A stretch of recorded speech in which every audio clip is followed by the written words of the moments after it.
د ټیک ټاک مشهورې اداکارې زیبا ګل سره په دوبۍ کې څه شوي؟ سلام، ستړي مشئ. که تاسو زموږ د یوټیوب چینل ته نوي راغلي یئ نو همدا اوس زموږ د یوټیوب چینل در سره سبسکرایب او ویډیو لایک کړئ. د پښتو ژبې تکړه او ښایسته اداکاره زیبا ګل چې په پښتو او اردو ژبه ټیک ټاک ویډیوګانې جوړوي زیات مینوال لري، خو تازه په ټولنیزو رسنیو کې څو تصویرونه ښکته او پورته کیږي. داسې ویل کېږي چې د زیبا ګل غلطه ویډیو راغلې ده، خو دا کومه نوې خبره نه ده چې په زیبا ګل دغه تور لګېږي.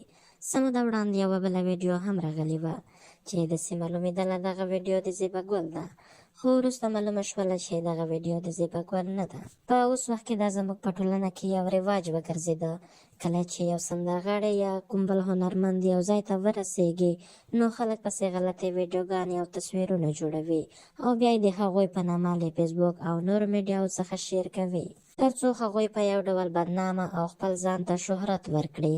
نو له تاسو ټولو قدرمنو مینوالو څخه مو هیله ده چې کله مو یو شی په خپلو سترګو نه وي لیدلی نو په هغې باور مه کوئ، ځکه چې دغه ویډیوګانې او تصویرونه خلک د خپل شهرت د ترلاسه کولو په خاطر له میډیاو څخه خپروي، خو دوی په دې نه پوهېږي چې د دې تصویرونو په خپرولو سره د یو چا نوم بدېږي.